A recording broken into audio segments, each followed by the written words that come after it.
নমস্কার। আজকে আবার আমরা একটা নতুন ব্লগ নিয়ে চলে এসেছি। এতক্ষণ আমরা ছিলাম ঋষিরহাটে। আপনাদের ঋষিরহাটের ব্লগ কেমন লাগলো প্লিজ আমাদের বলবেন। আর এবার আমরা চলে যাচ্ছি লেপচা জগতে। সেখানের অবভিয়াসলি আরেকটা ব্লগ করব। যেতে যেতে আপনাদের সব দেখাবো জায়গাটা কেমন কেমন, রাস্তাঘাট, ওখানে দেখার কি আছে, কি ভিউ পয়েন্ট আছে, সব কিছু। ঋষিহাটের এই শোভাকে বিদায় জানিয়ে আমরা আজ এগিয়ে যাব লেপচা জগতের দিকে। দার্জিলিংয়ের অত্যন্ত কাছে একটি খুব সুন্দর জায়গা এই লেপচা জগৎ। আমরা এখন চলেছি লেপচা জগতের দিকে। অ্যাকচুয়ালি আপনারা যদি চান আপনারা দার্জিলিং থেকেও গাড়ি নিয়ে সাইটসিংয়ে লেপচা জগৎ যেতে পারেন, বা লেপচা জগতে অনেক হোমস্টে আছে, ওখানে থাকতে পারেন। আমি চেষ্টা করব কিছু কিছু হোমস্টের ডিটেলস, নাম বা ছবি দিয়ে দেওয়ার, তো আপনারা চাইলে সেগুলো দেখেও ওখানে থাকতে পারেন। আর আমি এখন চলেছি ঋষিহাট থেকে লেপচা জগতের পথে। ঋষিহাট থেকে লেপচা জগৎ যাওয়ার পথটা অত্যন্ত সুন্দর।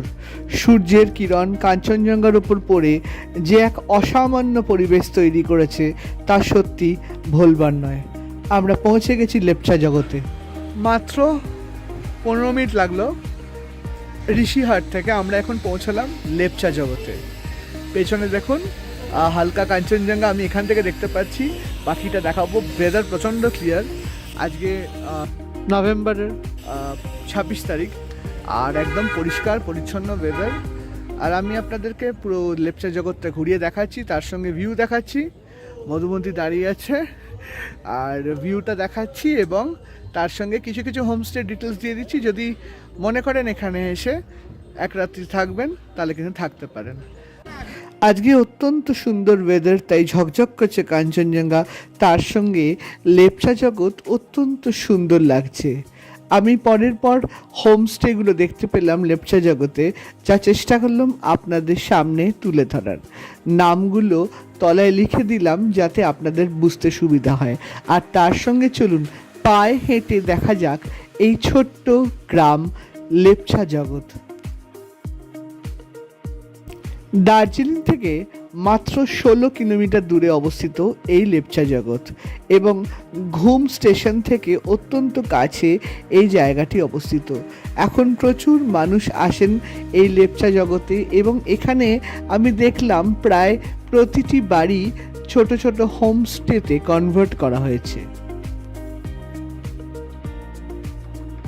জায়গাটা কিন্তু খুব একটা বড় নয়, দেখলাম বেশ ছোটই, এবং পায়ে হেঁটে মাত্র 5-7 মিনিট লাগলো লেপচা জগতের এদিক থেকে অন্যদিকে যেতে। কিন্তু চারিদিকে সুন্দর পাইনের জঙ্গল, পেছনে কাঞ্চনজঙ্ঘা নিয়ে এক অত্যন্ত মনোরম পরিবেশ। এখানে 20-22টা হোমস্টে আছে, আমি যা দেখলাম, যতখানি পারলাম আপনাদেরকে দেখানোর চেষ্টা করছি। রেস্তোরাঁ আছে, প্রত্যেকটা অল্টারনেট বাড়ি দেখছি মোটামুটি হোমস্টেতে কনভার্টেড। আর ছোট্ট জায়গা, প্রচণ্ড সুন্দর সিনিক বিউটি আছে। আর এখান থেকে কিন্তু সত্যি খুব সুন্দর লাগছে। আর আপনারা যদি চান আপনারা এইসব হোমস্টেতে ইন্টারনেট থেকে তাদের ডিটেলস নিয়ে আপনারা বুক করতে পারেন। অ্যাকচুয়ালি আমি এই কারণেই আপনাদের দেখালাম, কারণ লোকেশানটা কিন্তু খুব ইম্পর্ট্যান্ট, কোন জায়গায় আপনারা থাকতে চান। তো আমি যে কটা সম্ভব আর রাস্তার উপর পড়ছে চেষ্টা করছি, যেগুলো চোখের সামনে পড়ছে আমি দেখিয়ে দেওয়ার। প্রতিদিনের শহরের ভিড় থেকে পালিয়ে গিয়ে একদম একটি সুন্দর আবহাওয়া, মনোরম এক পরিবেশে থাকতে কার না মন চায়। আর তার জন্য কিন্তু আমার মনে হয়েছে লেপচা জগৎ অত্যন্ত সুন্দর একটা জায়গা।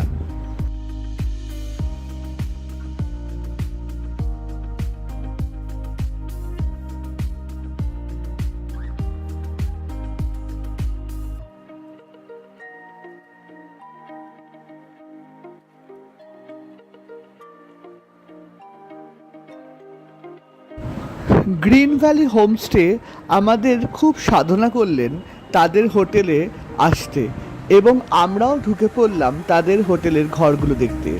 অত্যন্ত সুন্দর এই হোমস্টেগুলোর ভেতরটা, সেটাই দেখানোর জন্য খানিকটা আমি এলাম। ঘরগুলো বেশ সুন্দর, বড়, এবং এখানে আপনারা 4 থেকে 5 জন খুব আরামে থাকতে পারবেন। তার সঙ্গে আছে সুন্দর পরিবেশ, জানলা দিয়ে সুন্দর ভিউ এবং বাথরুমটাও কিন্তু পরিষ্কার পরিচ্ছন্ন। আর সব থেকে ভালো লাগলো এখানকার আতিথেয়তা। গিজার থেকে শুরু করে সব রকমের পরিবেশ কিন্তু পাবেন এইখানকার বাথরুমে। আর ওপরের কিছু ঘরও আমাদের ওনারা দেখালেন, বেশ বড় একটা ডাবল বেডরুম ঘরও আপনাদেরকে দেখাচ্ছি এখন এই মুহূর্তে। ঘরটা সুন্দর বড়, বাথরুমটাও কিন্তু একই রকম পরিষ্কার পরিচ্ছন্ন এবং গিজার ফেসিলিটি আছে। হোমস্টেতে থাকার একটা মজা হলো এখানে পুরো বাড়ির মতন মনোরম পরিবেশ পাবেন, আর তার সঙ্গে এখানকার খাওয়া দাওয়া কিন্তু একেবারে আপন মতন হয়। আপনারা যদি চান কোনো পার্টিকুলার জিনিস আপনারা পছন্দ করেন বা করেন না, তা কিন্তু ওনারা চেষ্টা করে সাহায্য করতে। আমি পরের পর বিভিন্ন ঘর যেগুলো এই হোমস্টেতে আছে দেখানোর চেষ্টা করছি।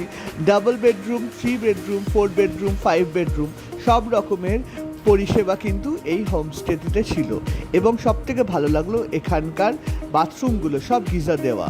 এখানে সকালবেলা আপনারা কিন্তু বুফে ব্রেকফাস্টও পাবেন এবং তার সঙ্গে বসার ঘরটা দেখুন কি সুন্দর, এবং রাত্রিবেলা কিন্তু এই ফায়ার প্লেসে আগুন জ্বলে, যা সত্যিকারের পরিবেশটা একেবারে অন্যরকম করে দেয়। আর জানলা থেকে দাঁড়িয়ে এই ভিউ দেখতে কার না ভাল লাগে, অসাধারণ লাগলো। আর এরপরে আমরা চলে গেলাম 3 তলায়। 3 তলাটা দেখে কিন্তু আরও ভালো লাগলো, কারণ এই জায়গাটা কিন্তু আপনারা যদি চান আপনাদের নিজেদের মতন করে আপনারা থাকতে পারেন। 2টো ঘর নিলে ওনারা প্রায় ফ্লোরটাই দিয়ে দেয়, এবং এই পার্টিকুলার ফ্লোরগুলোতে থাকতে গেলে আপনাদেরকে দিনে 8,000 টাকা দিতে হবে, যেখানে আপনারা 2টো ঘরের পরিষেবা পাবেন, এই পুরো জায়গাটা ব্যবহার করতে পারবেন এবং তার সঙ্গে চাইলে আপনারা মহা আনন্দে আপনাদের নিজেদের মতন করে গুছিয়ে থাকতে পারবেন।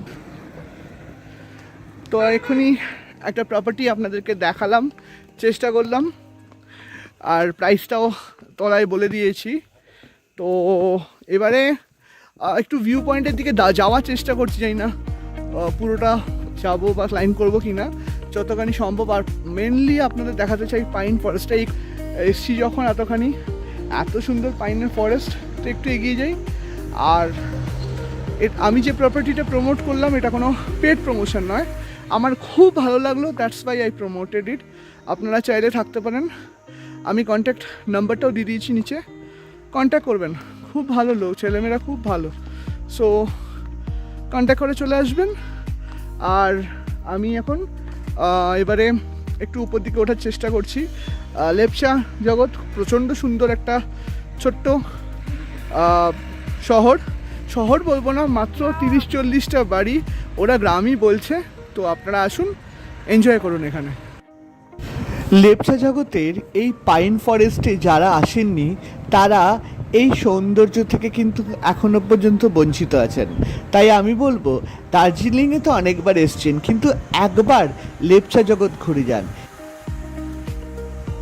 এখান থেকে একটু স্টিপ রাস্তা, উপরে ওঠার জন্য একটু হাঁপিয়ে যাচ্ছি, বাট শুধু ভিডিও নয়, নিজেদের দেখার একটা ইচ্ছে, তাই আসা।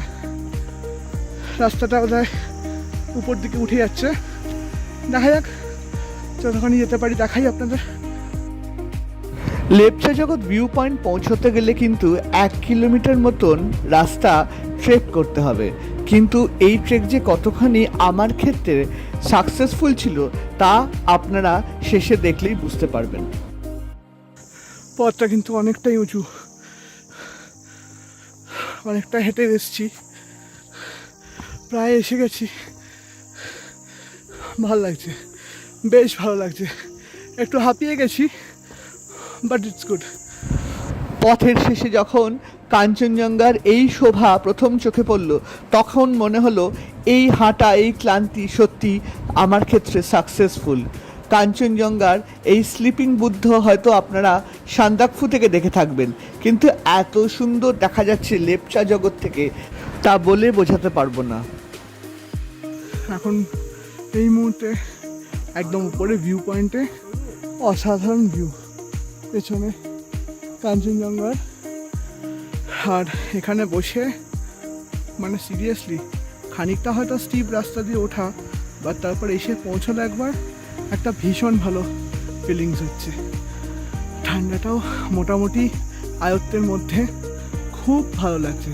আর বিশাল রেঞ্জ খোলা, এদিক থেকে ওদিক, এত ভালো স্লিপিং বুদ্ধার কাঞ্চনজঙ্ঘার যে রেঞ্জ, মানে সান্দাকপুরে তো নিশ্চয়ই পাওয়া যায়, বাট খুব কম জায়গা থেকে পাওয়া যায়। ভীষণ ভালো লাগছে। লেপচা জগতের এই ভিউ পয়েন্টে কিছু চেয়ার করা আছে। আপনারা যদি সত্যি এই রকম কাঞ্চনজঙ্ঘা দেখার সৌভাগ্য পান তাহলে এখানে বসুন আর রিল্যাক্স করুন। এবার ফেরার পালা। অনেকটা সুন্দর টাইম কাটালাম, অত্যন্ত সুন্দর ওয়েদার, পরিষ্কার আকাশ, ঠান্ডা, পেছনে ঝকঝক করছে কাঞ্চনজঙ্ঘা। নর্থ বেঙ্গলে এসে মানে এরকম আনন্দ খুব কম পাওয়া যায়। তো যাই হোক, আর নজর দেবো না, আরও অনেক ব্লগ আপনাদের জন্য আসছে, সেগুলোকেও তো করতে হবে। লেপচা জগৎ থেকে আজকে বিদায় নেওয়ার পালা, কিন্তু যাওয়ার আগে এই শোভাকে বারবার দেখতে ইচ্ছে করলো। তুলে ধরলাম খানিকক্ষণের মুহূর্ত আপনাদের সামনে। কেমন লাগলো অবশ্যই জানাবেন। আমার লেপচা জগতের ব্লগ এতখানি অবধি ছিল, আশা করি আপনাদের ভালো লেগেছে। কেমন লেগেছে নিচের কমেন্ট সেকশানে জানান। আর আমি হোমস্টের সব ডিটেলস দিয়ে দিয়েছি, তো আপনারা যদি চান অবশ্যই সেই সব হোমস্টেতে কন্ট্যাক্ট করে এখানে এসে থাকতে পারেন। আর একটি হোমস্টে প্রমোট করলাম, যদি ভালো লাগে তাদেরকেও কন্ট্যাক্ট করে আসতে পারেন। জলদি দেখা হচ্ছে আবার একটা সুন্দর ব্লগে। অপেক্ষায় থাকুন, ভালো থাকুন, সুস্থ থাকুন। যারা নতুন দেখছেন তাদেরকে রিকোয়েস্ট করবো সাবস্ক্রাইব করার জন্য। ভালো লেগে থাকলে অবশ্যই আমার এই ভিডিওটি শেয়ার করবেন এবং সবাই পাশে থাকবেন। ধন্যবাদ, ভালো থাকবেন।